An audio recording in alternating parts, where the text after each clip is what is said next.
Okay. अस्सलाम वालेकुम students. We वालेकुम अस्सलाम सर। आपको गुज़िश्ता ईद मुबारक। खैर मुबारक। और now we get out of Eid holidays and start fresh for our remaining semester, inshallah. इंशाल्लाह सर।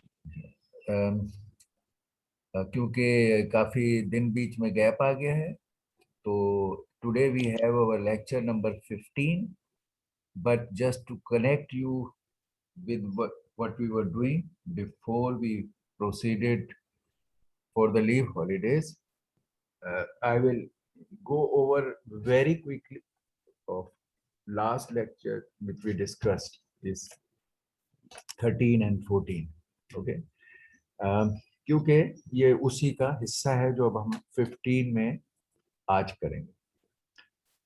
तो जैसे मैंने आपको, if you can recall things, के इसमें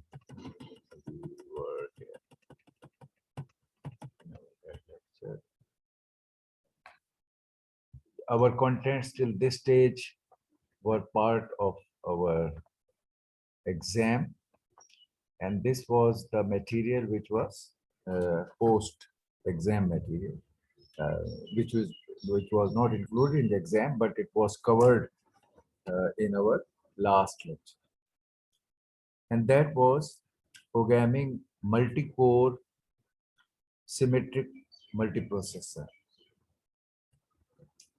और इसमें हमने ये बात की थी कि एक बहुत बड़ा पोर्शन विद मैनी प्रोजेक्ट्स हमने किया इनटू दिस पार्ट। ये हम जैसा बताया मैंने आपको शुरू में ही कोर्स में कि हमारे 3 प्लेटफॉर्म्स हैं। हम हेटेरोजीनियस पैरेलल कंप्यूटिंग कर रहे हैं जिसमें 3 प्लेटफॉर्म्स हैं और हर प्लेटफॉर्म के कोरस्पॉन्डिंग हमारे प्रोग्रामिंग मॉडल्स हैं। ये हमारे इस कोर्स का फर्स्ट हाफ का, in fact we are slightly close to that ending of first half और फर्स्ट मेजर पार्ट के जिसमें हमने ये तीनों प्लेटफॉर्म्स देखने हैं और उनसे रिलेटेड तीनों प्रोग्रामिंग मॉडल्स देखने हैं। इसको पूरा करके फिर हम आर्किटेक्चर एंड नेटवर्किंग के एस्पेक्ट पैरेलल प्रोसेसिंग के सीखेंगे। तो इसमें से एक बड़ा मेजर पार्ट इस कोर्स का ये वाला था जो हमने बिल्कुल शुरू में कवर किया और बहुत सारे प्रोजेक्ट्स भी उस पर किए कि अगर प्लेटफॉर्म जीपी हो, graphical processing unit, general purpose, it is a general purpose processing unit, it's not the specialized processing unit we are talking about, and programming it for solving variety of problem, all kind of problem, wide range of problems by using CUDA-C। ये हमारा course का एक major हिस्सा था जिसके projects और exams और ये चीजें आपने की। उसके बाद हमने ये शुरू किया था before the leave holidays of Eid. हमने कहा कि अब दूसरा लेवल ये है कि विद इन अ नोड अगर आपका जो सीपीयू है वो मल्टी कोर है, जो कि आजकल के टाइम में most of the CPUs are multi core, तो वो आपके पीसी में हो, लैपटॉप में हो, मोबाइल में हो, मल्टी कोर है। तो ऐसे मल्टी कोर सिमेट्रिकल एसएमपी का वर्ड यहाँ है, सिमेट्रिकल मल्टी प्रोसेसर, इस सेंस में कि अगर ऐसा मल्टी कोर जिसमें तमाम कोर्स सिमेट्रिकल है, एक जैसी हैं, there can be some systems जिसमें डिफरेंट प्रोसेसर डिफरेंट टाइप के हों और ऐसे 4 प्रोसेसर इस्तेमाल हो रहे हों या 8 प्रोसेसर इस्तेमाल हो रहे हों, ये भी मुमकिन है। तो इसलिए उसको डिस्टिंग्विश करने के लिए हम जो फोकस कर रहे हैं, हम वो कर रहे हैं कि जब वो केसेस जिसमें all the cores are same. It's not similar, symmetrical. They are not of variety in terms of their architectural differences. So हम इसलिए इसको यहाँ पे हमने वर्ड SMP किया कि सिमेट्रिकल मल्टीप्रोसेसर कहलाते हैं, जिसमें कोर्स आइडेंटिकल होती हैं, सिमिलर होती हैं। इंटेल और ये जो सारे सिस्टम आजकल है, अक्सर ये SMP ही के डोमेन में होते हैं। इन प्रोसेसर्स को प्रोग्राम करने के लिए जो हम मॉडल सीख रहे हैं या सीखेंगे, वो ये है कि इसको हम हर चीज में पहले सीखते हैं किसी हद तक सूडो कोड लेवल पर, उसके concepts, basic concept pseudo code level पर सीखते हैं, फिर हम उसकी लैंग्वेज पे आते हैं। इस केस में हमने ये करना है कि बेसिक आइडियाज के जब आप मल्टी कोर प्रोसेसर्स को प्रोग्राम करते हैं तो क्या उसमें कॉन्सेप्ट्स है, थ्रेड का, पार्टीशनिंग का, एटसेट्रा। उन कॉन्सेप्ट्स को सीखने के लिए हम जो स्टाइल या मॉडल इस्तेमाल कर रहे हैं वो लिनक्स में पॉजिक्स का था, और वही बाद में पी थ्रेड स्टैंडर्ड बना।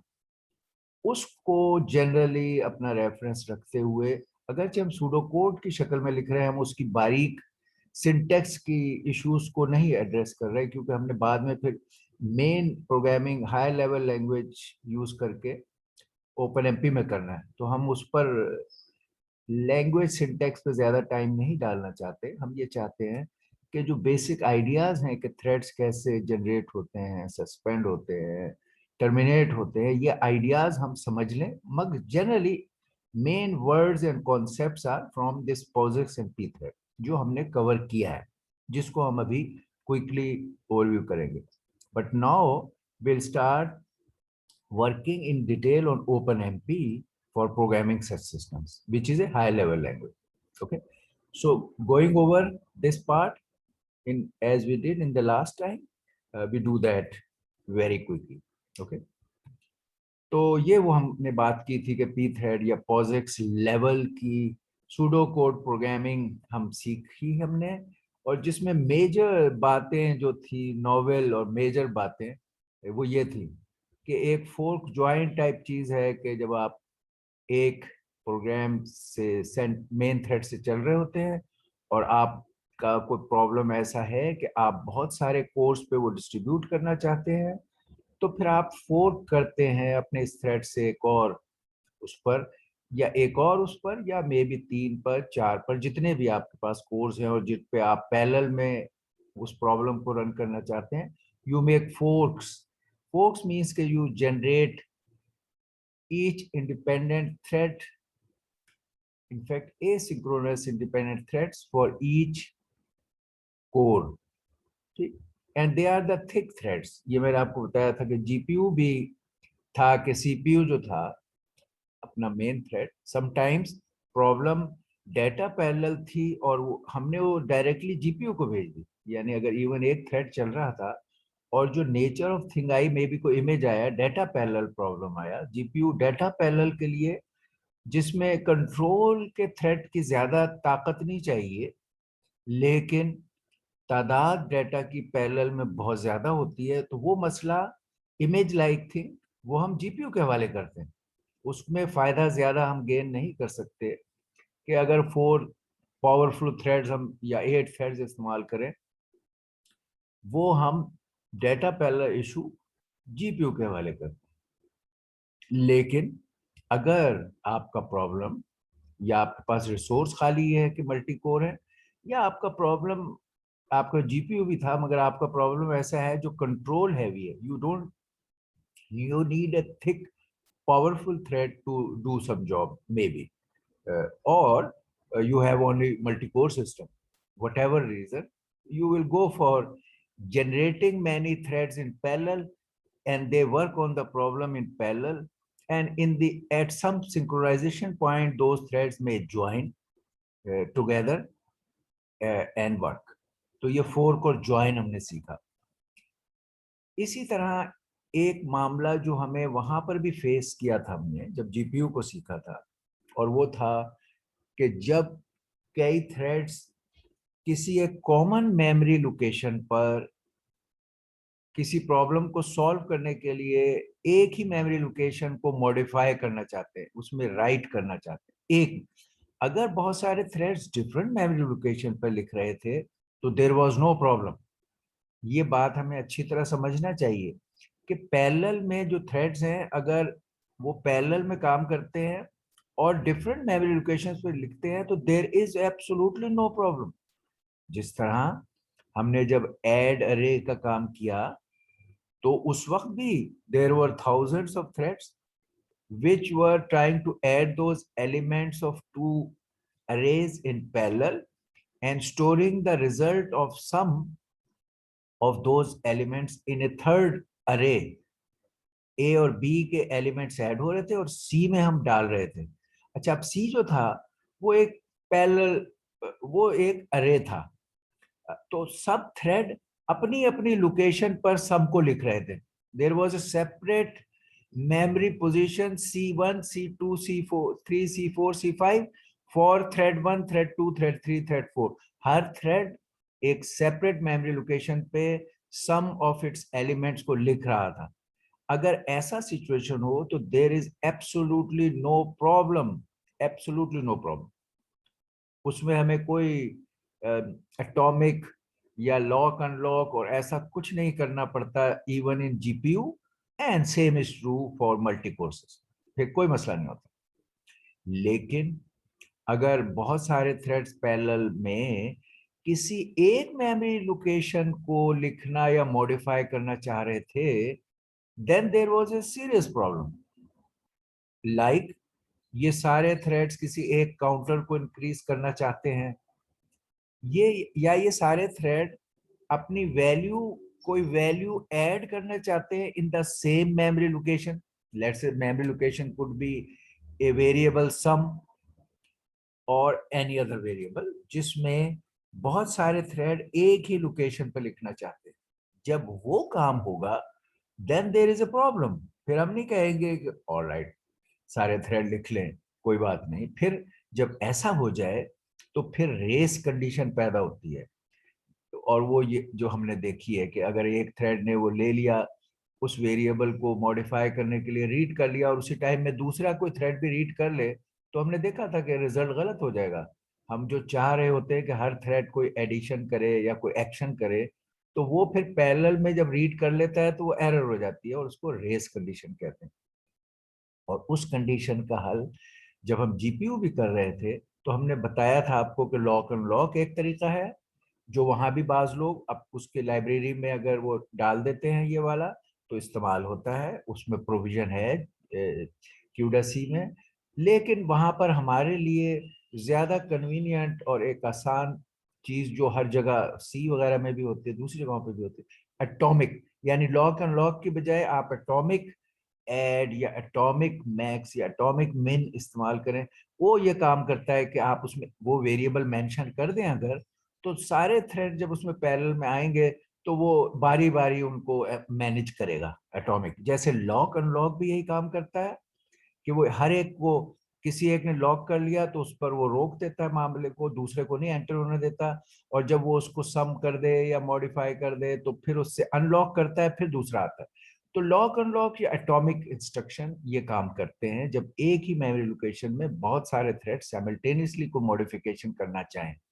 हमने वहां भी ये दोनों बातों का जिक्र किया और वहां पर हमने इस्तेमाल किया था atomic instructions to avoid race condition. और इस काम को, जो रेस कंडीशन को अवॉइड करने के लिए ये तरीके इख्तियार किए जाते हैं, लॉक एंड लॉक या एटॉमिक एड एटसेट्रा, इनको कहते हैं म्यूचुअल एक्सक्लूजन। टेक्निक जो है इसका नाम, जेनरिक नेम क्या है, म्यूचुअल एक्सक्लूजन। क्या हुआ कि हर एक थ्रेड आ जाएगा तो दूसरों को एक्सक्लूड कर देगा, दूसरों को एंटर नहीं होने देगा।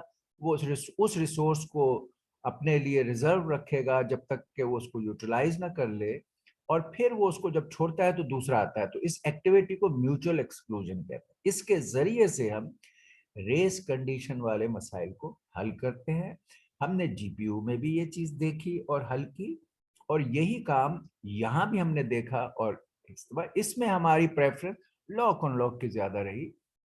और हमने इसमें एक्चुअली ट्रेडिशनली, क्योंकि सीपीयू के केस में ये यूज ज्यादा हो था, तो इधर कल्चर पॉजिक्स में भी, पी थ्रेड में भी, और फिर ये आगे भी लॉक अनलॉक करा। तो यहाँ वही काम जो एटॉमिक से हम कर रहे थे, यहाँ लॉक अनलॉक के तरीके से करें। तो हमने ये इसमें सूडो कोड लेवल पे पी थ्रेड और पॉजिक्स पे काम करने के लिए फोर्क ज्वाइन, लॉक अनलॉक वगैरह टाइप की चीजों को डिटेल से सीखा और समझा। इनको समझने के लिए जो एग्जाम्पल्स हमने की वो ये थी। पहले हमने पार्टीशनड ऐड अरे का एग्जाम्पल ली। अब ये पार्टीशन ऐड अरे क्या है? हमने तो जीपीयू में भी ऐड अरे किया था, यहां भी हम ऐड अरे की बात हमने की है, मगर यहां ऐड अरे वहां के ऐड अरे से काफी मुख्तलिफ है, कॉन्सेप्चुअली काफी मुख्तलिफ है। ठीक है, ओके। कैसे?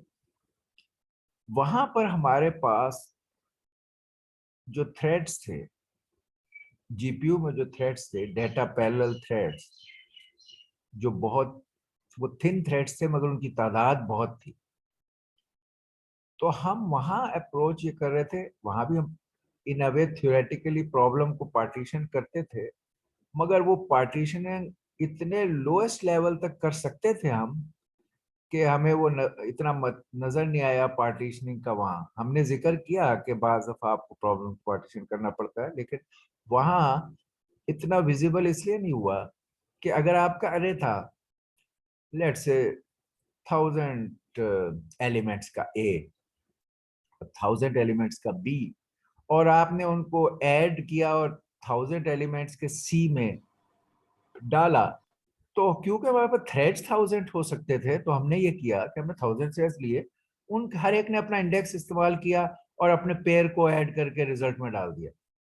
तो प्रॉब्लम वहां भी पार्टीशन हुई, मगर बहुत ही लोएस्ट लेवल तक चले गए हम पार्टीशन में। यानी हमने एक थ्रेड को एक एलिमेंट पेयर को ऐड करने का काम दे दिया।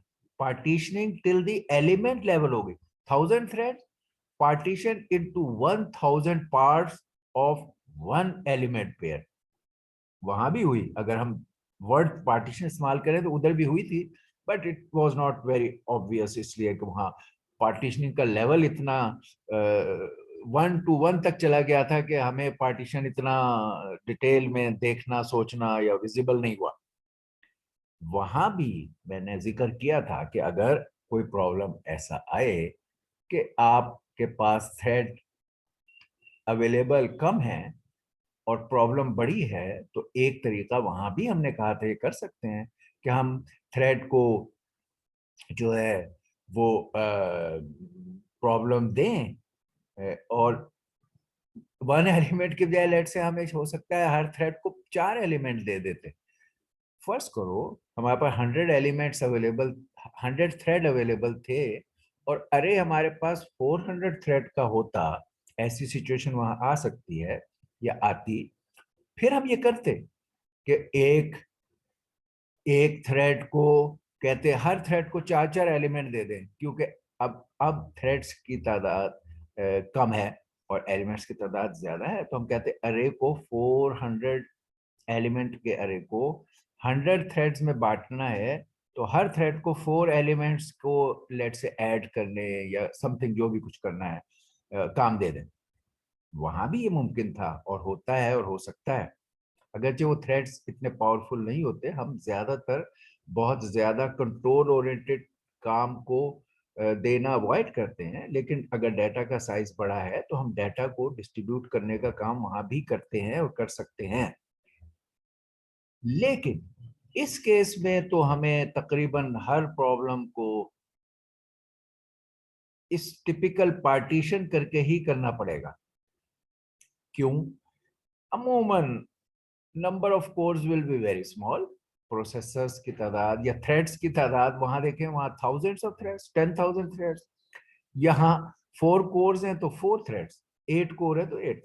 तो तादाद प्रोसेसर्स या थ्रेड्स की या कोर्स की कम है और डेटा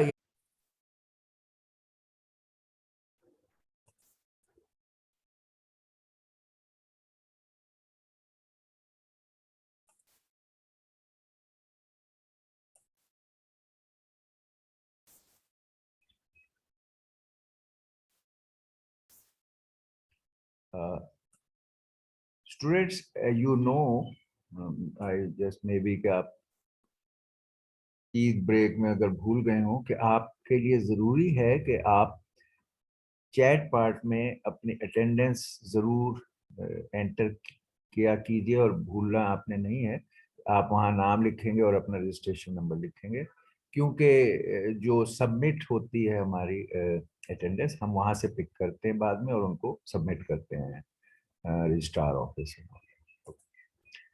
अच्छा, तो अब हम ये बात कर रहे थे कि इस केस में तो अक्सर जो चीज आप प्रोसेस कर रहे हैं उसका साइज आपके कोर्स से ज्यादा है, तो इसमें तो पार्टीशन आपने हर सूरत करना है, कॉमनली करना है, मोस्ट ऑफ द टाइम करना है। वहां मैंने बताया कि वो अमूमन पार्टीशन वहां भी हो रहा था मगर ज्यादा विजिबल नहीं था, हर एलिमेंट के लिए एक थ्रेड होता था तो आप मैप कर देते थे, मैपिंग ऑफ थ्रेड जो हम करते थे वो ये करते थे। मगर यहाँ तो हर दफा ही कोर्स कम है, डाटा बड़ा है।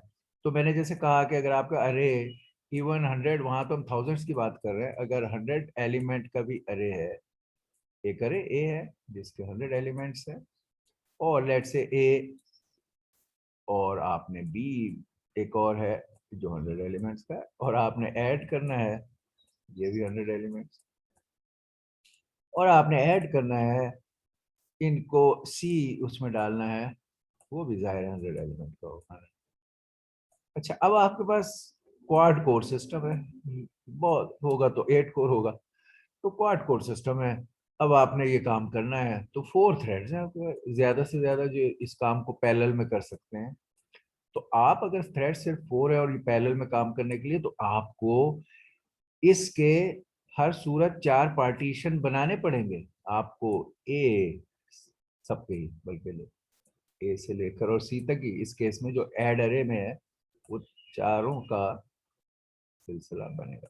ये आपका पार्टीशन वाइज हम कहें तो ये ए का पार्टीशन हम इसको कह सकते हैं कि पार्टीशन 0 है, पूरा नाम में पार्टीशन में लिखा पार्टीशन 0 है।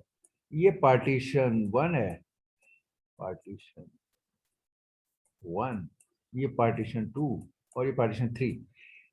पार्टीशन क्या है, अगर ये 100 थे तो उसको 4 प्रोसेसर हैं या 4 कोर हैं तो 4 हिस्सों में डिवाइड किया, हर हिस्सा हर पार्टीशन 25 एलिमेंट्स का है, 25 25 हर एक को 25 दे दिए।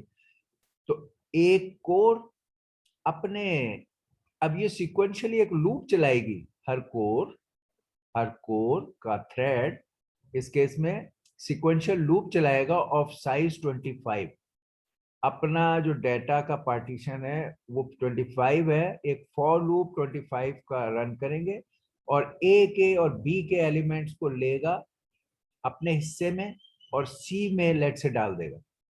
ठीक है, या तो अगर ये एडर है पहले ये वाला है तब ये काम करेगा, या अगर कोई किसी ए के एलिमेंट्स को किसी सम में ऐड कर रहा है और बी और सी वाला मामला नहीं है, कई दफा होता है कि ए के एलिमेंट्स को ऐड करना है, तो ये अपने 25 एलिमेंट्स को एक कॉमन उसमें इसने ऐड करना है।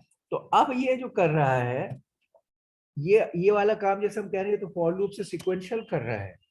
तो अब कम से कम अगर इस थ्रेड ने अपना कोई लोकल सम बना रहा है तो ये तो सिक्वेंशियल बन रहा है, तो यहाँ कोई मसला लॉक अनलॉक और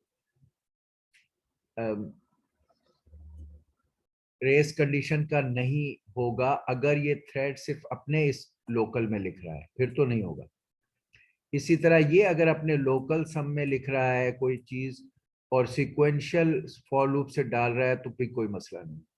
हाँ, अगर किसी वक्त या थ्रू आउट ये चारों थ्रेड्स कोई एक कॉमन जगह पे सम को डाल रहे हैं या अपने लोकल सम्स को वहां लिखना चाहते हैं या थ्रू आउट ही अपने सम्स को किसी और ग्रैंड सम में डायरेक्टली लिख रहे हैं, फिर ये अमकान हो सकता है कि किसी वक्त ये अपना फॉर लूप चलाने के लिए उसमें ऐड करे और ये भी उसमें ऐड कर रहा हो, और अब एक कॉमन जगह पर वो रीड राइट मॉडिफाई का सिचुएशन आ जाए, फिर आपको इसको लॉक अनलॉक करना पड़ेगा जैसे हम पहले करते थे। ठीक, ये अब आप इन चीजों को देखें कि कब ये सिक्वेंशियल हो रहा है, किस तरह ये पार्टीशन बने। हर पार्टीशन का अपना हिस्सा है। इसमें एक इंपॉर्टेंट पार्ट जो हमने सीखा कि आपको जब थ्रेड्स ने अपनी आईडी यूज करके अपना हिस्सा ढूंढना है कि मेरा कौन सा हिस्सा है इस अरे में, मेरे इंडेक्स कहाँ से शुरू होते हैं काम करने के और कहाँ खत्म होते हैं, तो वो बड़ा इंटरेस्टिंग है कि एक ऑटोमेटेड तरीके से हर थ्रेड अपनी आईडी के मुताबिक अपने पीस का पार्टीशन के, अपने टुकड़े का, अपने पीस का, अपने पार्टीशन का स्टार्ट एड्रेस डिटरमिन करता है और साइज उसको पता होता है। तो जब स्टार्ट एड्रेस और साइज पता हो तो वो सही अपने पार्टीशन पर काम करता है। पार्टीशन पर काम करने के लिए क्या जरूरी है, हर थ्रेड को पता चले अपनी आईडी यूज करके कि मैंने इस प्रॉब्लम के किस डेटा के हिस्सों पे काम करना है, कहाँ मैप होना है मैंने ये। और उसका हमने देखा कि बड़ा इंटरेस्टिंग था कि अगर पार्टीशन का साइज, ये पूरा टोटल अरे का साइज अगर n था, ये हमने ये बात को देखा कि अगर टोटल अरे एलिमेंट का साइज n था, अरे के n साइज, और ये जो आपके कोर्स थे कोर, इनका साइज p था, p 4 कोर्स है, p0 p1 p, पार्टीशन 0 जो है उसको p0 प्रोसेस कर रहा है, कोर कोर p0। पार्टीशन 1 जो है उसको कोर p1 प्रोसेस कर रहा है। पार्टीशन 2 को कोर या प्रोसेसर p2 कर रहा है, और पार्टीशन 3 को प्रोसेसर 3 कर रहा है। तो 4 अगर थे, ये p number of such processor अगर हम कहें इनका काउंट है स्मॉल p, ये यहाँ 4 है, 6 हो सकता है, 8 हो सकता है, 16 हो सकता है, तो इसको हम p से कहें, और एलिमेंट्स जो इस अरे में थे उनको बिग N से कहें, तो हर पार्टीशन का size, size of each partition, partition size क्या होगा आपका, पार्टीशन साइज, पार्टीशन का साइज n बाय p, तो हर एक के हिस्से में n बाय p का पीस आएगा काम करने के लिए। हर हर एक के पास n बाय p का पार्टीशन होगा फॉर प्रोसेसिंग। इस n बाय p में हर एक को कैसे पता चलेगा कि मेरा स्टार्टिंग पॉइंट क्या है, उसके लिए हमने ये रखा कि अगर प्रोसेसर की आईडी, वो आईडी अपनी इस्तेमाल करेगा 0 1 2 3, ये इसकी आईडी है। तो अगर इसको हम कहें, हमने इसके आईडी को आई से भी लिख सकते हैं, जे से भी लिख सकते हैं, हमने एग्जांपल में जे से लिखा है। तो अगर इसकी आईडी पी जे है, यानी पी प्रोसेसर की जनरल आईडी का नाम जे से हम नोट करें, तो J is the ID P J, यानी P J is handling partition J और उसकी आईडी जे है। तो जो भी प्रोसेसर जिसकी आईडी जे है, वो अपनी इस आईडी को यूज करके पॉइंट करेगा अरे में कि मेरा पार्टीशन का एड्रेस कहां से शुरू होता है, और वो कैसे, what would be that, J into N by P. Why J into N by P, हर प्रोसेसर के पार्टीशन का साइज एन बाय पी है, तो इसका स्टार्ट क्या है, जीरो प्रोसेसर का 0n/p से शुरू होता है, 0n/p, यानी कि एड्रेस 0 से शुरू होगा। दूसरा कहां से शुरू होगा, प्रोसेसर 1, उसका स्टार्टिंग पीस या पार्टीशन का एलिमेंट होगा 1n/p। तीसरा प्रोसेसर का स्टार्ट पॉइंट दूसरे का 2n/p से स्टार्ट होगा, और लास्ट का 3n/p, इस केस में खाली 4 थे तो 3n/p। तो स्टार्टिंग एड्रेस अपने पार्टीशन या पीस का ऑटोमेटेडली डिटरमिन किया जा सकता है, हर प्रोसेसर अपनी आईडी को इस्तेमाल करके सही पीस पे अपने पार्टीशन के जाके काम कर सकता है। तो जेथ प्रोसेसर के लिए पी जे प्रोसेसर जे का starting address is jn by p, or what would be the end address? क्योंकि पार्टीशन का size is n by p, तो अगला पार्टीशन स्टार्ट होगा, अगर ये jn by p से शुरू हो रहा है तो it should finish just before the next partition. वो क्या है? j+1 n by p से शुरू हो रहा है, j+1 n by p से नेक्स्ट पीस या पार्टीशन में शुरू होना है, तो ये उससे एक पहले तक जाकर खत्म हो जाएगा, j+1 n by p -1, क्योंकि अगला पार्टीशन है j+1 n by p पे शुरू हो जाना है, तो इसका हिस्सा अपने jn by p से शुरू होके j+1 n by p -1 पे खत्म हो जाएगा। इस तरह पार्टीशन का साइज, हर प्रोसेसर की मैपिंग और pointing to its starting place by using the ID, and हर पार्टीशन को अपना डाटा का साइज पता है, जिसके तहत वो ये स्टार्ट है, ये उसका एंड है डाटा। जेथ प्रोसेसर इस डाटा एलिमेंट से स्टार्ट करेगा प्रोसेसिंग, इस डाटा एलिमेंट पर खत्म करेगा। और क्योंकि जे हर प्रोसेसर का अलग है, किसी का 0 है, किसी का 1 है, किसी का 2 है, तो हर एक का अपना पार्टीशन का पीस खुद ब खुद अपना जे इस्तेमाल करके वो डिटरमिन कर सकता है। ये हमारी इसमें सारी पार्टीशनिंग और उसकी पॉइंटिंग और उसको प्रोसेसिंग का इंटरेस्टिंग पार्ट था, जो इसमें हमें एक एडिशनल कंपेयर टू दोज सीखना पड़ा। वहां पर असल में हर प्रोसेसर एक एलिमेंट पे चला जाता था, और पार्टीशन का अगर n एलिमेंट्स थे अरे के, तो हमारे पास n ही थ्रेड या प्रोसेसर हम ले लेते थे, तो partition size n by n से 1 हो गया था। और हम अगर पार्टीशन साइज कहें या पार्टीशन का सोचे तो वहां 1 था, इसलिए हमें पता नहीं चला कि हमने पार्टीशन किया, लेकिन किया, वहां भी किया। हर एक partition was of size 1, her element ने अपना जो जे, हम आई जे करते थे, आई वहां आई का इस्तेमाल करते थे अरे में, तो अपना जे या आई को इंडेक्स उसका जो हमने वो लिखते थे डायमेंशन, इससे उसको उसने एलिमेंट्स को डायरेक्टली एक एलिमेंट, क्योंकि इसमें स्टार्टिंग पॉइंट वही है कि भाई जे अगर है उसका, तो जे n by p से स्टार्ट होना है, तो यहाँ हर एक का n by p की वजह n by n है, तो ये तो 1 ही है, तो हर एक अपना जो इंडेक्स था वो डायरेक्टली एलिमेंट को पॉइंट करने के लिए इस्तेमाल हमने वहां कर लिया। हमने कहा कि भाई अगर तुम्हारा एड्रेस या इंडेक्स आई है या जे है, तो just use it for pointing the element directly. तो वो हमने वहां कह दिया A I, where I was the index of the that thread या प्रोसेसर।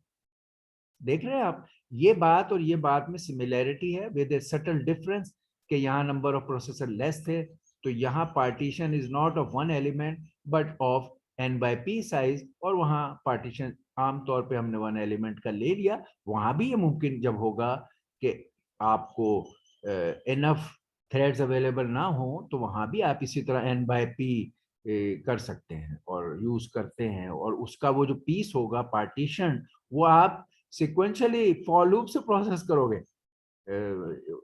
ऑल्दो पार्टीशन सारे इस केस में पैरेलल में चल रहे हैं, जैसे ये 4 प्रोसेसर हैं, तो हर एक पैरेलल में अपने पार्टीशन को प्रोसेस कर रहा है, ये पैरेलल में है। लेकिन may be with in the loop अगर आप चाहें तो ये एक फॉर लूप लगा के और इस पर कोई काम कर सकते हैं, और वो सिक्वेंशियल होगा। ओके, ये अब आपके सिचुएशन पे डिपेंड करेगा कि आप विद इन द लूप जो काम कर रहे हैं वो किस तरह उसको आप करें। ओके, ये हमारा सारा क्रक्स था इसका। तो उसकी फिर हमने एग्जाम्पल वगैरह भी की, ये बताया आपको टर्मिनोलॉजी वाइज कि किस तरह हम प्रोसेसेस को फोर्क, ज्वाइन और एंड करते हैं। इसकी एग्जाम्पल यहाँ आपको दिखाई कि आप एक प्रोसेस एक्स मेन थ्रेड आप शुरू करते हैं, उसका नाम लेट से एक्स था, उस पे आप जारी रहे। आपको कोई काम पैरेलल में करने की जरूरत पेश आई तो आपने कहा ओके मैं एक और process by the name of Y generate करता हूं, तो उसके लिए ये फोर्क इस्तेमाल होता है, फोर्क वाई। अब यहाँ एक और प्रोसेस बन गया, एक और कोर में एक नेक्स्ट कोर इस्तेमाल हो गई। ये पहली कोर थी, अभी दूसरी आ गई। उसमें आपने प्रोसेस वाई के नाम से प्रोसेस डाला। रिमेंबर मैंने आपको प्रोसेस और फंक्शन में फर्क बताया। फंक्शन में इस तरह आप जंप करके जाते थे, मगर that was a dumb thing. It was just set of instructions के वो आपने यहाँ लिखने के बजाय वहां लिख दी, but there was no necessarily a parallel activity, and it was a dumb thing, yani it was not active thing which will run, suspend and terminate इस तरह, और अपना कॉन्टेक्स्ट उसके पास हो वेरिएबल्स का। तो इस तरह के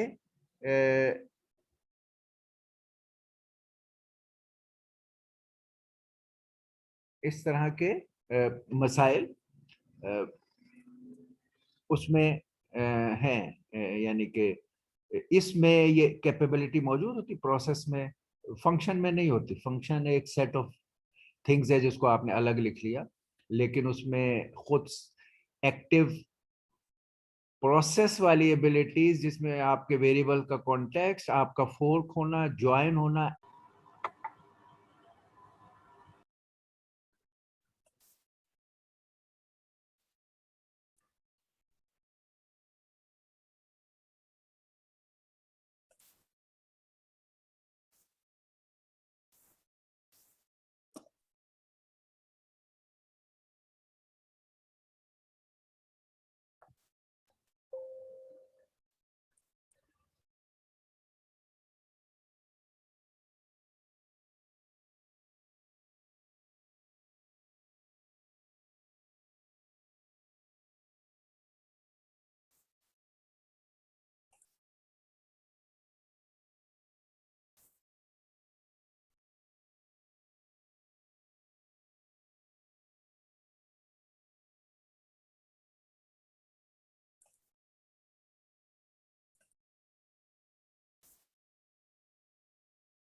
ओके,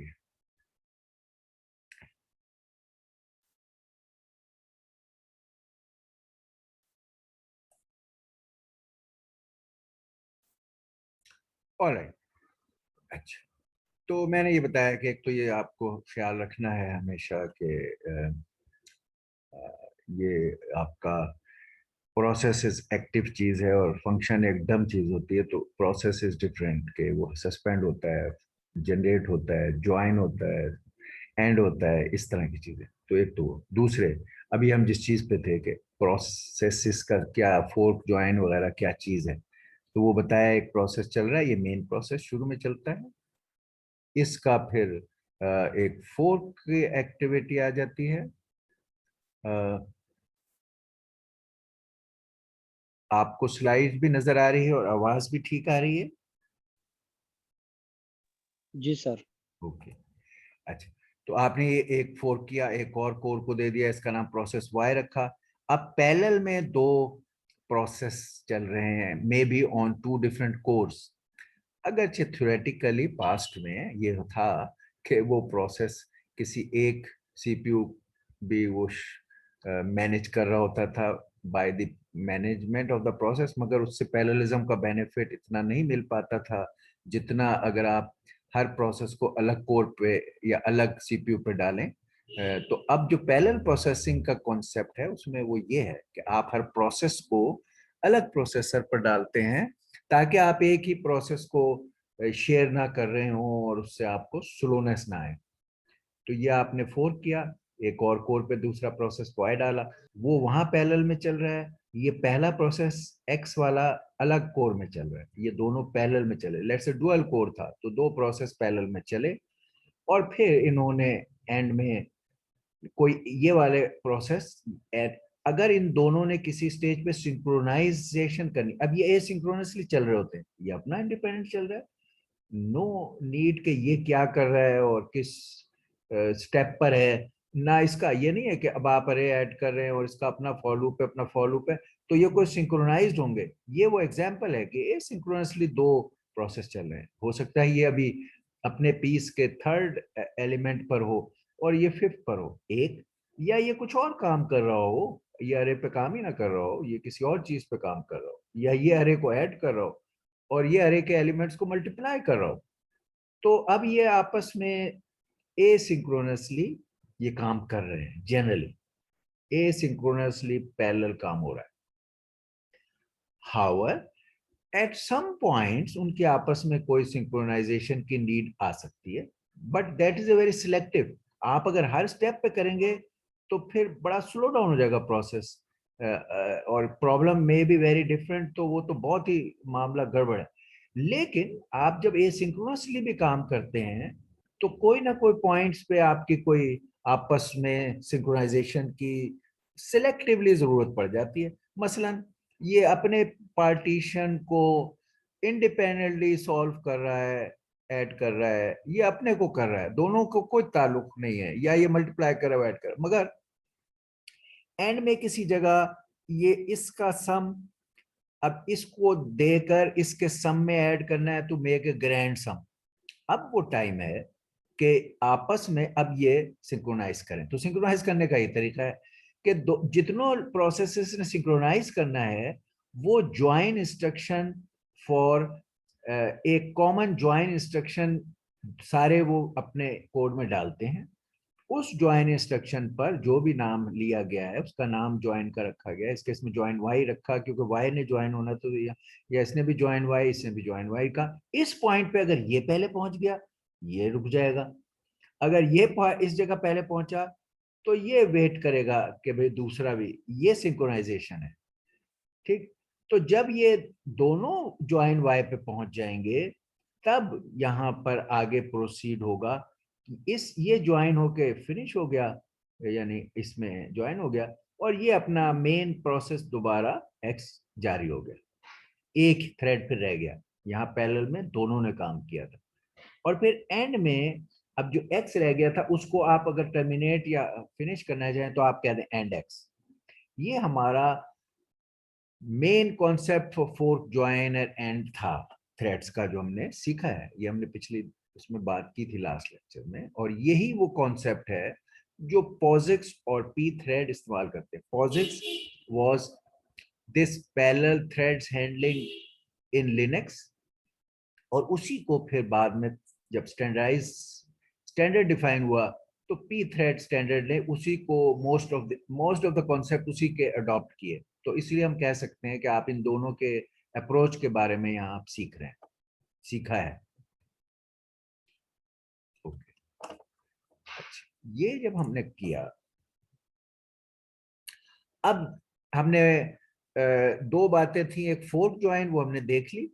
अब हम कह रहे हैं एक और मेजर कॉन्सेप्ट था लॉक अनलॉक। अब हम उसकी एग्जांपल देखना चाहते हैं कि लॉकिंग अनलॉकिंग हम क्या कह रहे हैं कि कंकरेंटली मॉडिफाई करना इन ए शेयर्ड मेमोरी मल्टीप्रोसेसर। अगर एक शेयर्ड मेमोरी मल्टीप्रोसेसिंग सिस्टम है और उसमें आप थ्रेड्स एक साथ किसी कॉमन मेमोरी लोकेशन को मॉडिफाई करना चाहें तो फिर रेस कंडीशन पैदा होती है, और उसके हल क्या है, म्यूचुअल एक्सक्लूजन, कि एक वक्त में एक को आने दें बाकी को एक्सक्लूड कर दें, इसको कहते हैं म्यूचुअली एक्सक्लूड कर दिया गया। और उसके लिए मैंने बताया था lock and lock of that section, critical section, यानी जो पार्ट एक वक्त में आप चाहते हो एक ही प्रोसेसर आके मॉडिफाई करे उसको हम क्रिटिकल सेक्शन कहते हैं। उसे आप लॉक अनलॉक करते हैं। लॉक करते हैं, जो पहले वहां पहुंच गया उसने लॉक किया, उसने वो काबू कर लिया उस चीज को, रिसोर्स को, और जब तक उसने अपना काम पूरा करके उसे अनलॉक नहीं किया, दूसरे प्रोसेस अगर इस टाइम में वहां पहुंच भी जाएंगे तो वहां पर होल्ड सस्पेंड रहेंगे, और जैसे ही अनलॉक करेगा तो फिर जो वेटिंग क्यू में जो भी प्रोसेस पहले इंतजार कर रहा होगा वो फिर लॉक कर लेगा, और वो अपना काम करेगा और फिर अनलॉक करेगा। ये इसका तरीका है। इसके लिए अब हम एग्जाम्पल बता रहे हैं। कोड में क्या करते हैं हम? कोड में हम ये करते हैं कि फर्स्ट करो हम चाह ये रहे थे कि सम का एक वेरिएबल है कॉमन, एक मेमोरी, और उसमें एक प्रोसेसर ए अपना कुछ एडिशन करे, फंक्शन अपनी, लेट्स से फंक्शन ऑफ ए कह देते हैं, वो ये फंक्शन का रिजल्ट ऐड करे, और एक और प्रोसेसर बी था वो अपने कोई फंक्शन कैलकुलेट करे और उसका रिजल्ट ऐड करे। ठीक है, तो हम अल्टीमेटली चाह ये रहे थे कि हमें सम के वेरिएबल में एफ ए ऐड हो जाए और एफ बी ऐड हो जाए। एम हमारा ये था। एफ ए को प्रोसेस हम पैरेलल में चाहते थे ये काम करना। सिक्वेंशियल में भी होता है काम कि आप एक सिक्वेंशियल कोड लिखते, पहले आप यहाँ आते, ये काम करते, फिर आप ये काम खत्म हो गया तो सम प्लस एफ ए बन गया, फिर उसके अंदर आप एफ बी को कैलकुलेट करते और एफ बी को उसमें ऐड कर देते, तो sum plus F A F B बन जाता, सिक्वेंशियली काम होता। हम ये सिक्वेंशियल काम अब पैरेलल में चाहते हैं करना कि एक थ्रेड एफ ऐड कर रहा है, एक थ्रेड, दोनों ए सिंक्रोनस हैं, पैरेलल में चल रहे हैं, कोई अगर ताल्लुक आपस में नहीं है, अब वो एक ही वेरिएबल में लिखना चाहेंगे तो रेस कंडीशन पैदा हो जाएगी। रेस कंडीशन जैसे मैंने आपको बताया क्या होती है कि अगर प्रोसेसर ए ने सम को रीड किया मॉडिफाई करने के लिए, अभी वो फंक्शन ए कंप्यूट करके उसमें डाल के ऐड करना चाह रहा था, सम रीड कर चुका था वो, कि इस टाइम में दूसरा प्रोसेस से भी वहां पहुंच गया, उसने भी सम को रीड कर लिया। अब ये रेस कंडीशन पैदा हो गई कि अब जब ये अपना एफ ए ऐड करके उसमें डालेगा तो ये पुराने सम में डालेगा। अच्छा, इसने भी क्योंकि पहले ही सम नोट, पुराना सम नोट कर चुका है, तो अब ये F sum plus F A में इसका एडिशन नहीं होगा, इसका पुराने जो रीड कर चुका था सम प्लस एफ बी बनेगा। और अब ये जब इनमें से अगर अब ये लिखेगा तो वो जो सम प्लस एफ ए था उसकी जगह ये सम प्लस एफ बी लिख देगा। तो हमारा मकसद जो था कि हमें sum plus F A plus F B मिले, वो पूरा नहीं होगा। उसकी जगह या सम प्लस एफ ए आ जाएगा या सम प्लस एफ बी आ जाएगा, डिपेंडिंग ऑन कि कौन बाद में लिखता है। अगर ये बाद में लिखेगा तो सम प्लस एफ ए, और ये है race condition, mutual exclusion, lock and lock. अच्छा, लॉक एंड लॉक अभी नहीं, हमने कहा ये प्रॉब्लम बताई, ये अभी हमने रेस कंडीशन का मसला बताया। अब इसका हल यही है, mutual exclusion through lock and lock, कि ये पहले अगर पहुंच जाए तो ये सम को काबू कर ले, और अब ये अगर उस वक्त ये बी वाला पहुंचेगा तो वो उसको पुराना सम रीड करना ही नहीं देगा, वो उसने लॉक लगा दिया है। और वो कह रहा है मैं जब तक सम प्लस एफ ए करके सम में डाल के बाहर ना निकल जाऊं, ये वाला पढ़ ही ना सके उस एरर को रोकने के लिए। इसे कहते हैं lock and lock of the critical. और इसका तरीका क्या है?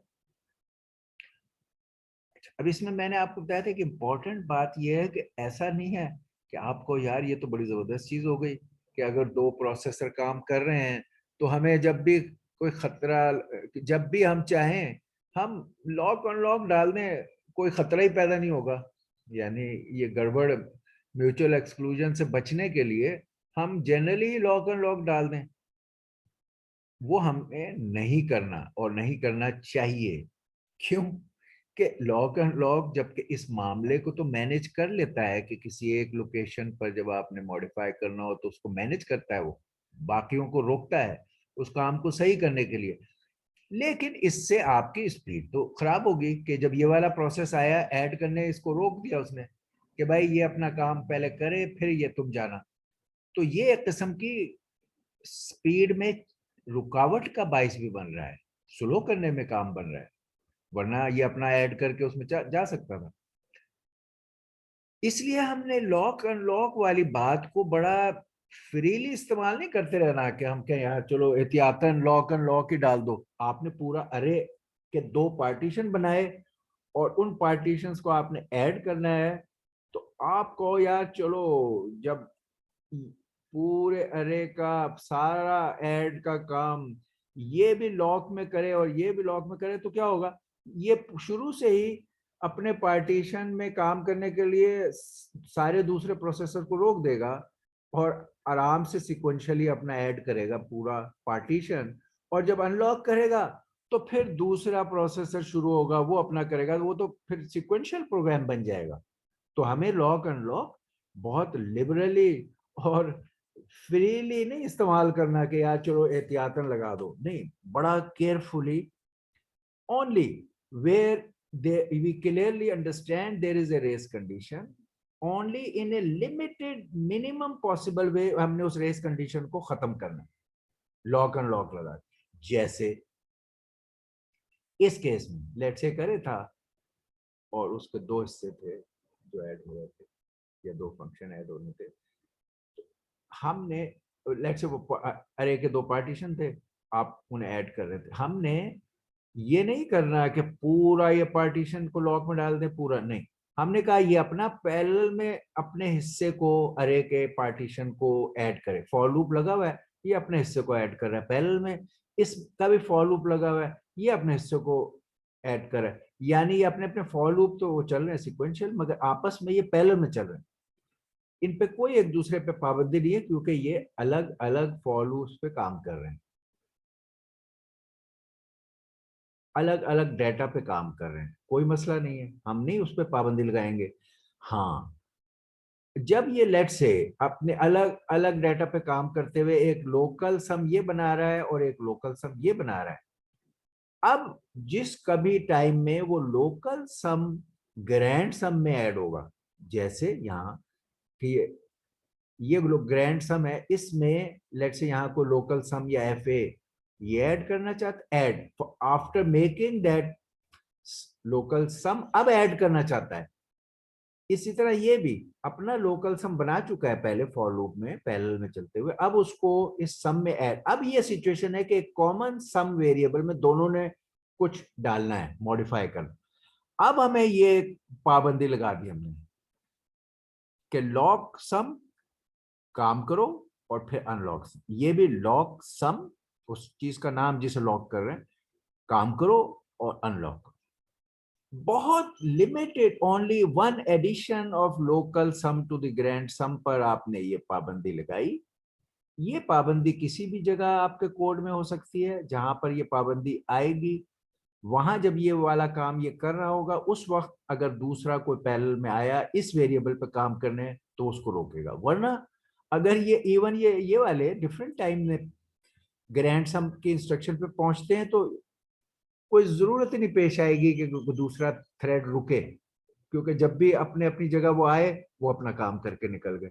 इसलिए ये जो लॉक अनलॉक का फायदा भी है, ऐसा नहीं है कि लॉक अनलॉक सिर्फ वो शॉर्ट टाइम जिसमें दोनों किसी कॉमन वेरिएबल पर एक ही लम्हे में आकर काम करना चाहें, सिर्फ उस वक्त ये इस्तेमाल होगा और इसकी वजह से स्लोनेस का अमकान आएगा। लेकिन अगर ये लॉक एंड लॉक डिफरेंट टाइमों में पहुंचे हैं अपने ये एसिंक्रोनस थ्रेड है ये भी, तो कोई मसला नहीं होगा, कोई डिले कॉज नहीं होगा। ठीक, तो दो तरीके से हमने बचत की। एक, लॉक में जो पीस डाला है वो बहुत अपने कोड का बड़ा मिनिमाइज पार्ट डाला है, पूरा पार्टीशन सिक्वेंशियली ये भी कर रहा है ये भी कर रहा है, कोई रुकावट नहीं। एंड में जब वो एक एडिशन करना चाहता है उस वक्त दोनों ने के पर पाबंदी है। ये पाबंदी से उस वक्त रुकावट का बाइस बनेगी जब ये दोनों ही के लोकल सम को ग्रैंड सम में ऐड करने वाले इंस्ट्रक्शन एग्जैक्टली एक टाइम पर एक जगह पहुंच जाए। अगर ये जरा सी आगे पीछे पहुंचेंगे तो फिर भी कोई इशू नहीं है, यानी कोई स्लोनेस नहीं है। ओके, ये बातें हमें बड़ी जरूरी हैं to handle mutual exclusion lock and lock into parallel processing, especially multi-core processing। इसमें ये वहाँ एटॉमिक से हम जो काम कर रहे थे वही वही काम हम यहाँ लॉक एंड लॉक कर रहे हैं। वही मामला प्रोसेस ए है, अकेला चल रहा था, यहाँ आया, इसको पैरेलल में इसने कहा मैं अपना एक पार्टीशन बी से प्रोसेस करा लूं, एक मैं खुद करूं। इसने फोर्क बी किया, प्रोसेस बी बन गया। वो पैरेलल में अपना काम शुरू कर दिया, ये इसने अपना, मे बी अपने पार्टीशन पे काम कर रहा है, वो अपने पार्टीशन पे काम कर रहा है, और खाली उन्होंने अपने उस कोड में ही ये इंस्ट्रक्शन डाली भी है जब वो करना है काम ग्रैंड सम वाला, और वो जो भी आएगा उस इंस्ट्रक्शन पे वो इस वेरिएबल पर पाबंदी लगाकर वो काम करेगा। फिर ये ज्वाइन बी पे पहुंचा, ये भी ज्वाइन बी पे पहुंचा, दोनों सिंक्रोनाइज हुए, और उससे आगे फिर पहला प्रोसेस ए कंटिन्यू रहा टिल द टाइम के जब उसने सारा काम कर लिया तो एंड ए करके आपने प्रोसेस ए को भी टर्मिनेट कर दिया। ओके, अब हमने जो सारी चीजें सीखी, एक तो ये कि how to tell how each process और प्रोसेसर फाइंड्स कि मेरे पार्टीशन का स्टार्टिंग एड्रेस और एंड एड्रेस क्या है, ये हमने सीखा। और एक हमने वो सीखा कि आपने अपने अपने पार्टीशन पर पैरेलल में काम कैसे करना है। और एक हमने ये सीखा कि अगर किसी जगह पैरेलल थ्रेड्स ने किसी एक कॉमन जगह पे लिखना हो तो फिर लॉक एंड लॉक से रेस कंडीशन को कैसे अवॉइड करें। ये हमने 3 मेजर बातें सीखी। अब हम इस सिंपल एग्जांपल जो हमारी फेवरेट है ऐड अरे पर इस्तेमाल कर रहे हैं। ऐड अरे क्या सिचुएशन है हमारी, पैरामीटर्स क्या हैं काम करने के, ये है कि ऐड अरे P processor based shared memory computer, common memory है जिसमें अरे है, हर एक प्रोसेसर उसको एक्सेस कर सकता है, तो इसको शेयर्ड मेमोरी कंप्यूटर कहते हैं, शेयर्ड मेमोरी मल्टी प्रोसेसर और सिस्टम कहते हैं। पी कोर या पी प्रोसेसर है या प्रोसेस, और एन एलिमेंट का वो डाटा है अरे वगैरह। तो हम यहाँ पे एजम्पशन भी लेते हैं जो आपको अक्सर नजर आएगी, it has its important meaning, तो हमें वो पता होने चाहिए। हम कह रहे हैं कि जब हम ये काम कर रहे हैं तो n is larger, in fact much larger, दो दो भी हो सकते हैं, ये हमने यहाँ एक ही, n इज लार्जर और much larger than p। Element कह रहे मे बी 100 है और ये 4 है 8 है p, एक ये बात है। दूसरा n mod p इज 0, इसका क्या मतलब कि अगर हम n को p से कहीं डिवाइड करें, n बाई p हमने इसमें हर जगह पार्टीशन साइज इस्तेमाल करना है, तो रिमाइंडर 0 का मतलब वो फुल्ली डिवाइड हो जाएगा।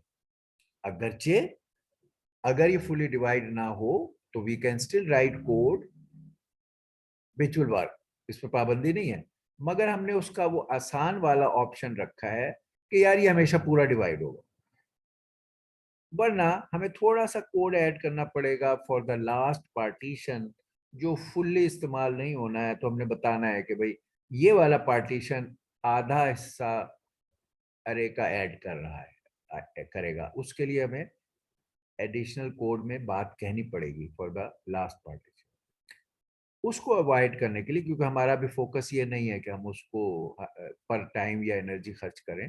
हमने कहा यार हमेशा फुल्ली डिविजिबल है। अच्छा, ये होता भी है और होना चाहिए भी वैसे कॉमनली, क्यों कि हम हमेशा अरे के साइजेस भी 2 रेज़ टू पावर n की शक्ल में लेते हैं, हम ये 100 वाला नहीं लेते। कंप्यूटर में जब आप काम करते हैं तो साइजेस ऑफ अरेज इस तरह डेसिमल वाइज नहीं लेते मल्टीपल, अक्सर आप 2 रेज़ टू पावर n की शक्ल में लेते, 2 raise to 2 raise 4 2 raise power 8 2 raise power 16, और जो आपके नंबर ऑफ प्रोसेसर होते हैं वो भी 2 रेज़ टू पावर लेट से m, 4 8 16 इस तरह के होते हैं। तो जब आप 2 रेज़ टू पावर n और m की शक्ल में कोई चीज लेंगे तो हमेशा फुली डिविजिबल भी होगी। तो it's not a bad assumption, it's a very safe assumption, right, you understand that. Okay, अब हमने कहा कि यार ये वो तीनों चीजें जो अभी आपको बताई और सिखाई, क्या क्या, starting address of partition, each partition mapping, her thread को अपने हिस्से का काम देना, हर थ्रेड को जनरेट करना, ज्वाइन करना, और जहां पर कहीं रेस कंडीशन हो वहां लॉक अनलॉक। तो देखिए हम कोड देखते हैं अब इस सारी बैकग्राउंड के साथ। प्रोसीजर मेन, ये है आपका मेन का। और ये पहले स्टार्ट अमूमन मेन जो होता है वो प्रोसेस जीरो कहलाता है, मेन वाला उसका नाम हम एज ए आईडी उस प्रोसेस की जीरो डालते हैं। ये नॉर्मली डिफॉल्ट अक्सर जगह ऐसा है, लेकिन कोई लाजमी नहीं है। आप अपने किसी जगह प्रोग्राम में अगर प्रोसेस जीरो आपके किसी और चीज में ऑक्युपाइड था और आप ये मेन एक और जनरेट कर रहे हो उस कोड का, तो आप बदलोगे किसी ऑपरेटिंग सिस्टम लेवल एक्टिविटी से। बट बाय डिफॉल्ट हमेशा सिस्टम ऑन किया, मेन रन होना शुरू हुआ। मेन ये मेन जो है वो प्रोसेस जीरो में रन होना शुरू हो गया, उसका नाम आईडी जीरो था। ओके, ये वो बिगिन हो गया, बिगिन ऑफ मेन। ये अब हम देखो ये सूडो कोड है। We don't know whatever language के में आप लिख रहे हो या पॉजिक्स में लिनक्स के एनवायरनमेंट में कह रहे हो, सी में कह रहे हो, तो इस बात को हम ये कह रहे हैं कि यार ये मेन का बिगिन, यहाँ पे कर्ली ब्रैकेट बिगिन से भी हो सकता था और यहाँ वर्ड बिगिन से भी हो सकता है और तरीके, ठीक। तो हमने कहा यहाँ पर मेन का प्रोसेस बिगिन हो रहा है। जब बिगिन होता है तो हमें पता है कि सबसे पहले टाइप्ड लैंग्वेजेस में like C, C plus plus and many type languages, even Python etcetera, कि आप शुरू में डिक्लेरेशन करते हो और बताते हो अपना इरादा। और इरादा में क्या होता है, आप ये तय करते हो क्या क्या नाम की क्या चीजें मैंने रखनी है कोड में, और उनमें हर चीज का डेटा का टाइप क्या होना है, और ये आप प्रोग्राम के शुरू में एज ए डिक्लेरेशन बता देते हो प्रोग्राम को, कंपाइलर को, कि भाई मेरे ये इरादे हैं, ये नाम इस्तेमाल करूंगा और उन नामों में जो चीजें हैं उनकी डेटा की टाइप ये होगी। इसका अनाउंस करने का मतलब शुरू में क्या है कि जब आप कोड लिखो और वहां इनको इस्तेमाल करो तो कंपाइलर उस पर नजर रखेगा कि यार आपने कहा था ये इंटीजर टाइप है और ये क्या कर रहे हो आप, तो एज ए सोच रहे हो कि ये तो फ्लोट है या ये तो करेक्टर के तौर पे आपने इस्तेमाल कर लिया है, या ऐसे जो भी। तो इससे आपको फायदा हो जाता है, कंपाइलर आपकी बहुत सारी गलतियां पकड़ के आपको बता देता है। इसलिए टाइप लैंग्वेजेस का रवाज हुआ। और ये आपकी टाइप लैंग्वेजेस में आप टाइप शुरू में बताते हो, डिक्लेयर करते हो, इसको डिक्लेरेशन पार्ट कहते हैं। तो आपने यहाँ कहा कि मेरा एक अरे है जो n एलिमेंट्स का है, तो an, ये स्टैटिक डिक्लेरेशन जो मैंने आपको बताई थी सी में, किस तरह करके आप स्टैटिकली वो इतनी स्पेस मेमोरी के एलोकेट कर देते हैं। हमने देखा था कि जैसे क्यूडा सी में जब जीपीयू में रन टाइम पे मेमोरी एलोकेट करना हो तो फिर आप ये एन वाले तरीके से नहीं कर सकते। रन टाइम पे डायनेमिकली करना होता है तो आपको कहना पड़ता है कि अलोकेट मेमोरी, एम अलॉक। सी में भी एम अलॉक मौजूद है, जहां कहीं आपकी ऐसी सिचुएशन आ जाती है कि आप रन टाइम पे मेमोरी करें तो सी में भी एम अलॉक मौजूद है।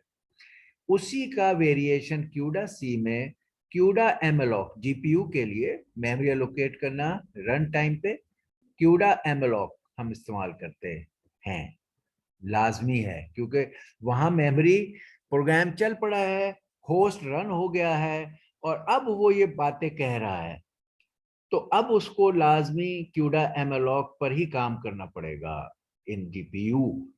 जबकि वहां पर भी हमने सीपीयू को आसानी के तौर पर ये स्टैटिक ऑप्शन इस्तेमाल किया, क्योंकि वो तो स्टार्ट में प्रोग्राम लिख रहे हैं, अभी जैसे हम ये लिख रहे हैं, तो हमारे पास अभी रन टाइम नहीं है, ये अभी कंपाइल होगा प्रोग्राम और फिर रन होगा। तो आप बता सकते हो इस तरह, तो ये हमें आसान लगता है तो हमने ये वाला ही चॉइस लिया। हम गैर जरूरी तौर पे एमलॉक नहीं करते इस्तेमाल, क्योंकि उसके अपने नेगेटिव पार्ट भी हैं कि वो अगर आप रन टाइम में करेंगे तो कुछ टाइम आपका मेमोरी की एलोकेशन में ज़ाय हो जाएगा, जो कि आपके रन टाइम के प्रेशियस टाइम में से निकलेगा। तो हम वो नहीं चाहते। जहां मौका है वहां हम ये तरीका इख्तियार करते हैं, जहां मजबूरी है वहां हमें करना पड़ता है। ओके, अच्छा, अब हम यहाँ शुरू हुए, हमने कहा ओके, इंटीजर डेटा टाइप अरे ऑफ साइज n।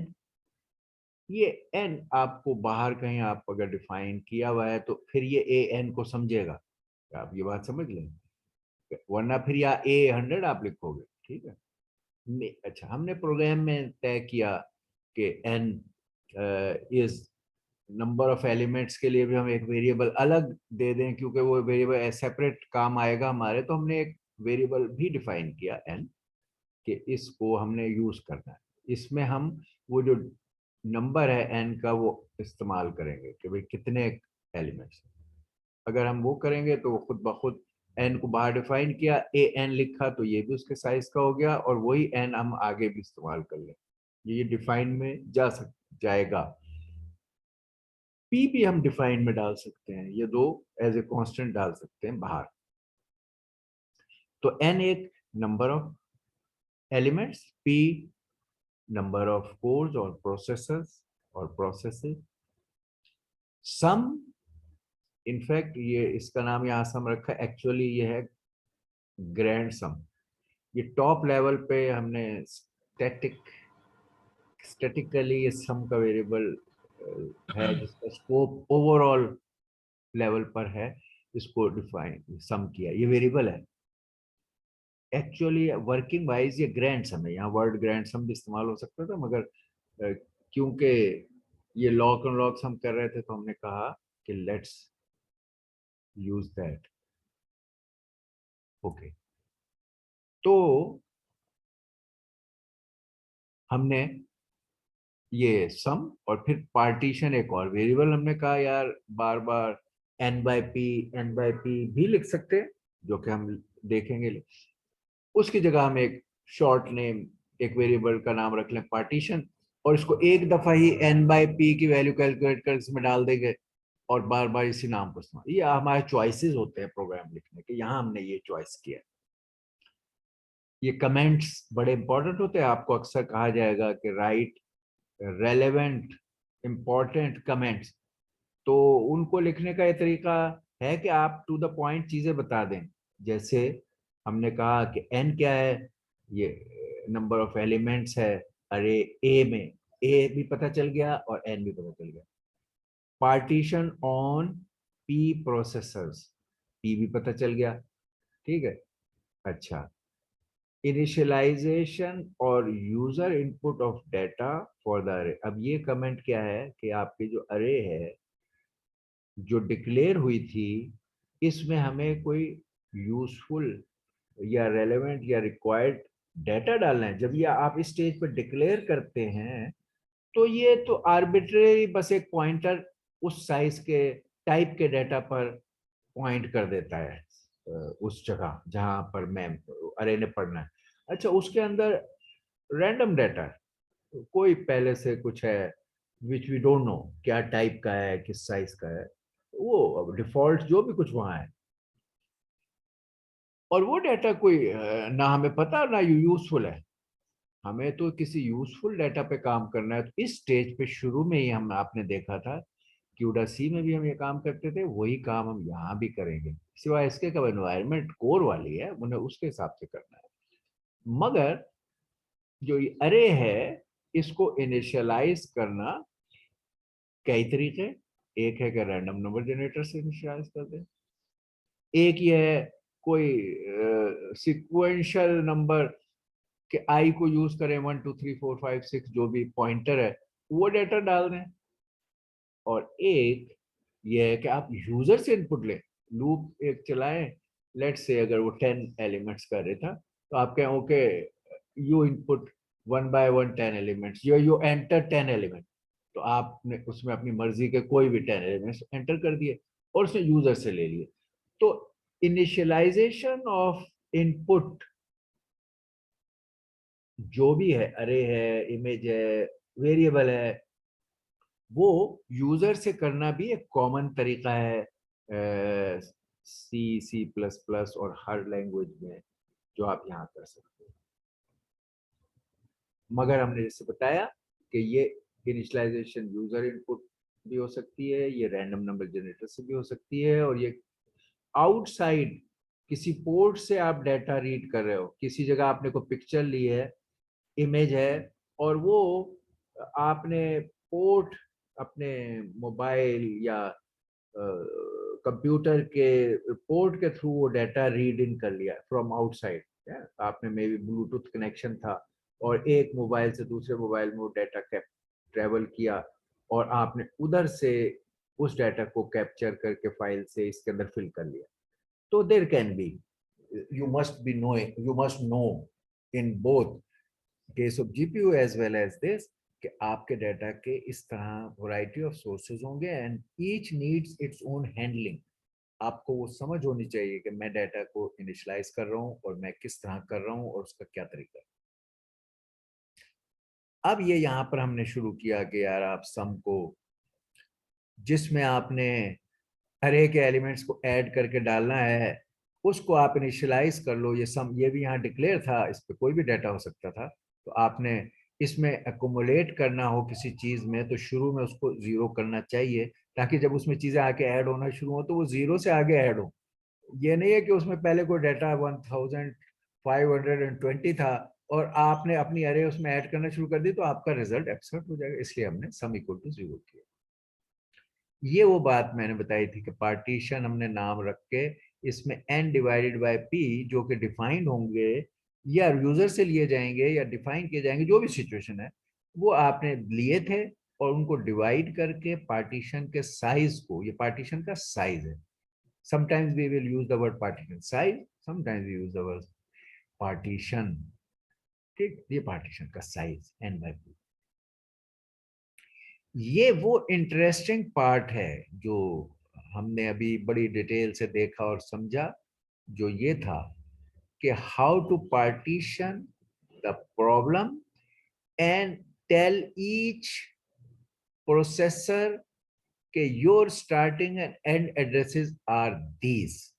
मैपिंग जैसे हम जीपीयू में करते थे उसका इक्विवेलेंट यहाँ पार्टीशन का स्टार्ट को मैप करना और एंड तक जाना, जो मैंने आपको बता दिया तफसील से कि अगर बड़ा सारे है और शुरू से पार्टीशन 0, पार्टीशन 1, पार्टीशन 2 है, partition 0 P0 P1 P2 P कर रहे हैं, हर पार्टीशन के साथ n/p है। इसलिए किसी भी पार्टीशन j का स्टार्टिंग पॉइंट j n/p होगा और उसका लास्ट, उसका साइज n/p है। तो j n/p में अगर आप n/p एलिमेंट्स ऐड करें तो एड्रेस 0 से शुरू होता है, एक पीछे खत्म हो जाएगा। तो हम देखो क्या कर रहे हैं, हमने एक लूप डाला, हर प्रोसेसर को अपना पार्टीशन हवाले करना है with the starting address. Her processor को आपने ऐड अरे का टास्क देना है, मगर क्या देना है, अपने अरे पे वो, अपने पार्टीशन पे वो काम करो। तो हमने क्या किया, पहले तो बजाय इसके कि हम ने अगर इसमें 10 या 100 या 20 या 4 थ्रेड्स जनरेट करने थे या 8 या 16 या 4, तो हम बजाय इसके कि ये कर सकते थे कि हम एक फोर्क 0 जनरेट करते, फोर्क 1, 0 तो ये खुद ही है, हम fork 1, fork 2, fork 3, fork 4, fork 5, तो हम जैसे जैसे ये फोर्क कहते जाते उधर यहाँ पर ये फोर्क जनरेट होते जाते। यहाँ आप 0 पे थे, आपने कहा फोर्क 1, ये जनरेट हो गया, आपने कहा फोर्क 2, ये जनरेट हो गया, फोर्क 3। तो पैरेलल में फोर्क करके थ्रेड जनरेट करने के लिए फोर्क का वर्ड था। अब हमने क्या कहा, हमने कहा यार इतनी दफा फोर्क लिखने के बजाय क्यों ना हम एक फॉर लूप करके ये फोर्किंग करें। हमने कहा फॉर इंडेक्स बनाया जे फ्रॉम 1, ये अब इसके इंडेक्सेस देखें 2 P-1। क्यों, कितने फोर्क बना सकते हैं हम, मैक्सिमम जितने हमारे पास प्रोसेसर हैं या कोर हैं। तो हमने 0 वाला तो ये खुद था, इसलिए हमने 0 को छोड़ा, 1 प्रोसेस से शुरू किया और मैक्सिमम जो था P-1 तक ही जा सकता है। अगर P प्रोसेसर हो तो 0 से P-1 तक उनकी आईडी बनेगी। तो 1 से P-1 का एक लूप डाला, और ये लूप देखें आप, ये इसमें वो फोटोन वालों की ये प्रैक्टिस है जो यहाँ नजर आ रही है कि आप फॉर लूप लिखते हैं तो यहाँ डू लिखते हैं। बट जैसे हमने कहा हम सिंटेक्स के बारीकी में नहीं जा रहे, हम कॉन्सेप्ट देख रहे हैं सूडो कोड लेवल पे, इसलिए हम बॉदर नहीं कर रहे कि यहाँ वर्ड बिगिन क्यों है और यहाँ वर्ड डू क्यों है। ठीक है, ये सूडो कोड का फायदा है, वरना इस वक्त आप उन बारीकियों में भी फंसते। हमारा इस पे क्योंकि उस बारीकी को इस वक्त करने की बजाय इस कॉन्सेप्ट को फोकस करना एम है, इसलिए हमने इस बात को सूडो कोड में कहा। तो जनाब हमने कहा, अब कह दिया फोर्क जे, तो अब जब ये लूप चलेगा, जब 1 होगा तो फोर्क 1, 2 होगा तो फोर्क 2। ठीक, ये लूप को एंड करने के लिए वो कर्ली ब्रैकेट बिगिन और एंड की जगह ये भी एक तरीका होता है, जो हमने कहा कि जहां से ये फॉर लूप शुरू हो रहा है वो फॉरवर्ड फॉर है, यहां से ब्लॉक शुरू हो रहा है, और ये एंड फॉर है जहां ये फॉर का ब्लॉक खत्म हो रहा है ये। और इसमें क्या है, एक generate a parallel thread by saying fork J, जो भी कोई वहां से नंबर आ रहा है उस नंबर का एक थ्रेड जनरेट करो फोर्क जे, और उसके फौरन बाद इसी लूप में इस थ्रेड को ये काम असाइन कर दो, ऐड अरे ऑन योर पार्टीशन। ऐड अरे का फंक्शन तो सबने इस्तेमाल करना है, इस केस में आपने एक अलग लिखा हुआ ऐड अरे का फंक्शन हमने देखा, लेकिन हर थ्रेड को बताया जाएगा कि तुम ये ऐड अरे किस पार्टीशन,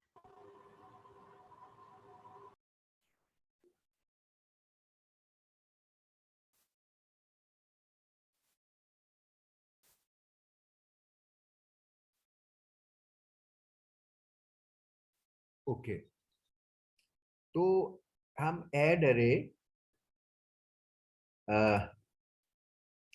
हमने एक बताया कि फोर्क जो थ्रेड करें उसका क्या नंबर है, फिर हमने कहा अपना ये नंबर इस्तेमाल करो और अपने पार्टीशन को पॉइंट करो। स्टार्ट आपका ये है अरे का जे एन बाई पी, जो भी आपको मैंने समझाया ये N by P partition, J N by P से स्टार्ट करो। अगर तुम्हारा नंबर जे है तो जे एन बाई पी से स्टार्ट करो, किसी का 0 है, किसी का 1 है, किसी का, हर एक अपने पार्टीशन से स्टार्ट करेगा। और एंड करो, ये कॉलन यहाँ कोड में ये है कि यहाँ से स्टार्ट, यहाँ से एंड करो A J plus 1 in N by P, जो कि नेक्स्ट पार्टीशन का स्टार्ट।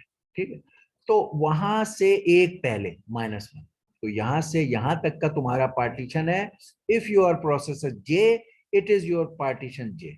इस पे काम करो, ये तुम्हारी इनपुट डेटा है। और अपने रिजल्ट को, सम का रिजल्ट है, फॉर लूप डालोगे, कुछ करोगे, तो अपने रिजल्ट को सम वेरिएबल में डालना।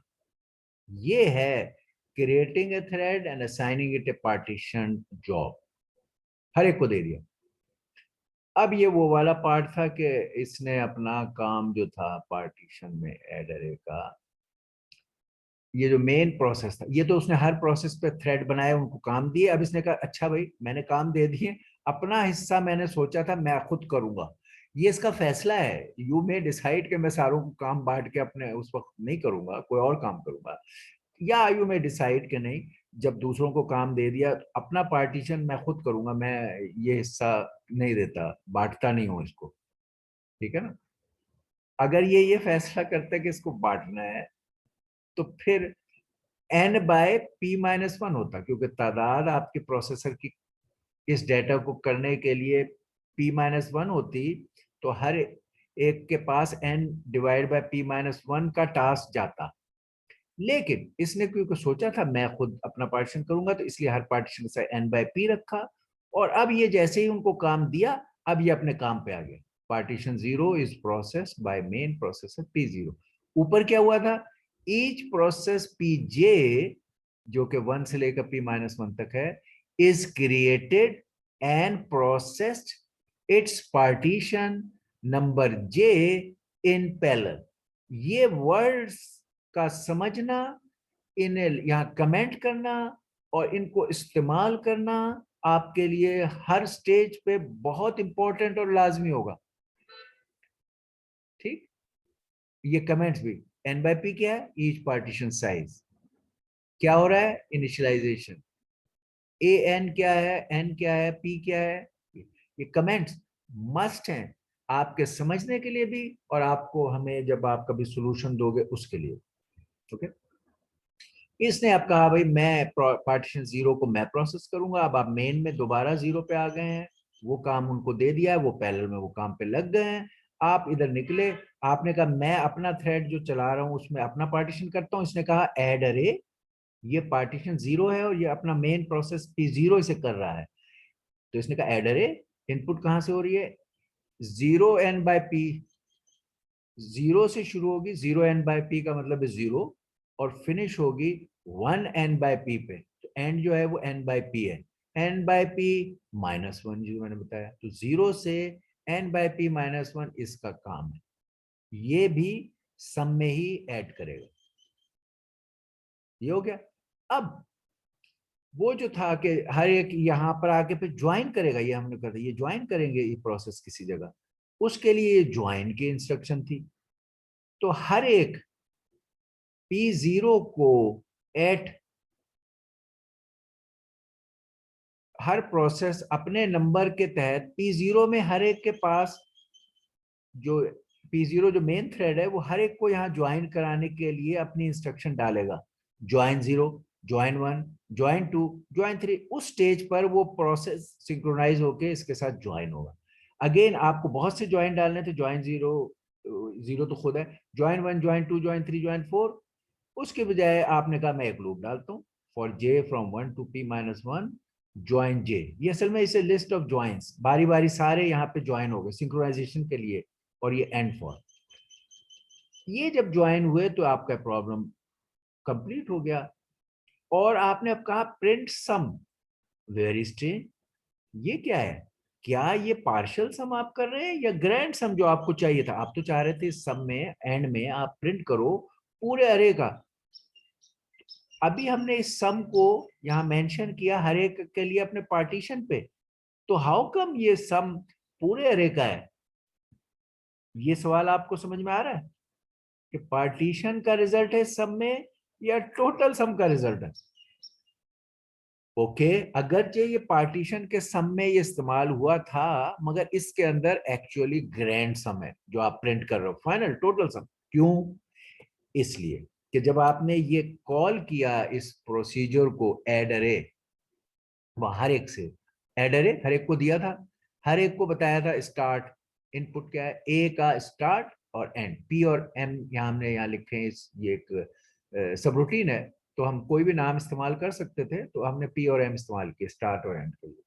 और आउटपुट के लिए वही वेरिएबल सम जैसे वहां कहा था हमने, इसी इसी को कॉल किया गया हर जगह, हर एक ने ये कॉल किया है।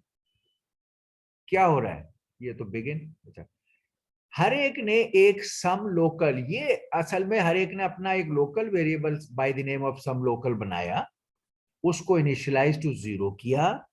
अपने इस लोकल सम में हर एक ने स्टार्ट से एंड तक की चीजों को इंडिपेंडेंटली एसिंक्रोनसली ऐड किया। ये काम ये अभी अंदर हो रहा है, ये हर एक पैरेलल में कर रहा है। इसमें कोई रेस कंडीशन का मसला नहीं था जैसे मैंने बताया, तो कोई लॉक अनलॉक नहीं कर रहा, क्योंकि अगर ये लॉक अनलॉक कर देंगे तो आप पूरे प्रॉब्लम को सिक्वेंशियल कर देंगे, तो आपने नहीं किया। हाउएवर, जब ये लोकल सम कैलकुलेट हो गया, अब आपने कहा यार अब मैं लोकल सम को ग्रैंड सम में डालूं, तो ग्रैंड सम का नाम हमारा था सम, जो ऊपर है वो ग्रैंड सम है। आपने कहा अब लॉक करो सम को, किसी और को अब नहीं एंटर होने देना। अब अपना ये जो लोकल सम है, यहाँ पे ये नजर नहीं आ रहा, ये मैं आपको कर दूंगा, इसे हटा देते हैं। तो सम में लोकल सम ऐड किया है, यहाँ पे सम में लोकल सम ऐड किया, तो ये दोबारा ग्रैंड सम में चला गया ये लोकल सम आपका, और अनलॉक कर दिया। हर प्रोसेसर ने ये कॉल किया था, हर एक ने अपने तमाम पार्टीशन को सिक्वेंशियली इन पैरेलल किया, हर एक पैरेलल में अपने पार्टीशन को ऐड कर रहा है, एंड में सिर्फ एक इंस्ट्रक्शन पे लॉक लगा के ग्रैंड सम में डाल दो। ये काम आपके इस प्रोसीजर कॉल में हो गया है, बिल्ट इन है। इसलिए जब इससे आप सारे निकल के आए और ज्वाइन किया, तो आपका एक्चुअली सम में फाइनल रिजल्ट था मौजूद इस सम में जो आपने प्रिंट। ओके, तो इस तरह आपका ये ग्रैंड सम प्रिंट होता है। Alright, any question? ये मैंने आपको ईद से पहले इस टॉपिक को इंट्रोड्यूस किया था और ये बातें उस वक्त बताई थी, but it was new for you, you were doing it first time, और गैप भी हो गया, और ये बेस थी हमारे आगे जो हमने करना है ओपन एमपी में, इसलिए I have revise the whole thing in a greater detail. जब आपने एक गो थ्रू किया होता है तो फिर हम सेकंड उसमें थोड़ी सी बिगर पिक्चर और मोर एडिशनल कॉन्सेप्ट्स को भी बीच में बात कर सकते हैं। जब फर्स्ट टाइम कर रहे हैं तो हम उस वक्त बहुत ही नैरो लेवल पर उस बात को समझाते हैं, तो इसलिए सेकंड टाइम वो आपके लिए जरूरी होता है जो हमने किया, and it is worth it, so we don't worry कि हमने नेक्स्ट लेक्चर में भी उसी काम को, ये हमने रिवाइज किया है आपका लास्ट लेक्चर का सेकंड हाफ पार्ट जो हमने कवर किया था, लिटिल फास्टर एंड प्रीवियस। ठीक, अब हम अपने नेक्स्ट में जो हमने जहां पहले भी छोड़ा था वो ये कहा था कि यार ये काम अभी हमने एज ए एमपीएमडी प्रोग्राम किया है, मगर यही काम एज एसपीएमडी प्रोग्राम भी हो सकता है, जो मैंने आपको डाल के दिया था और कहा था कि इसको आपने देखना है कि अगर एक प्रोसेसर ये सारा काम जो अभी हमने सीखा है पैरेलल में अरे को ऐड करने का, अगर हम एक प्रोसेसर नहीं है, सिंगल प्रोसेसर नहीं है, सिंगल प्रोग्राम है, कि आप बजाय डिफरेंट वर्जन ऑफ प्रोग्राम दें, जैसे यहाँ पे डिफरेंट वर्जन के कुछ प्रोग्राम मेन प्रोसेस के हैं है कुछ, और कुछ प्रोग्राम दूसरे प्रोसेसर का है। इसमें दो तरह का वर्जन है, एक वर्जन वो है ये वाला जो ये थे ये ये सारों पे ये चल रहा है, ये वाला कोड, और एक वो है जिसमें सारा कोड चल रहा है और वो भी चल रहा है, ये। तो दो तरह के प्रोग्राम होंगे, P0 पे एक तरह का होगा और बाकियों पे दूसरी तरह का होगा। आप समटाइम्स यू वांट क्या, एक ही इमेज का वर्जन हो जो सब पे चले, अगर आप ऐसा प्रोग्राम लिख लो तो यही काम आप उस प्रोग्राम को करोगे, कर सकता है, उसको हम कहेंगे single program for multiple data. वो मैंने आपको ये दिया था और आपसे कहा था इसको देखें, अब फिर इसको दे रहा हूं मैं आपको, अब फिर वही कह रहा हूं कि वही सब कुछ ऐड अरे का काम पैरेलल में करने के लिए एक और तरीका जो प्रेफरेबल है वो ये है कि सिंगल प्रोग्राम पर ये मल्टीपल डाटा को करना। ये स्लाइड दोबारा वहां है, पहले भी थी, आप इसको देखें और अगर क्वेश्चन हो तो नेक्स्ट टाइम पूछें। Okay, alright, any question? Okay, अल्लाह हाफिज।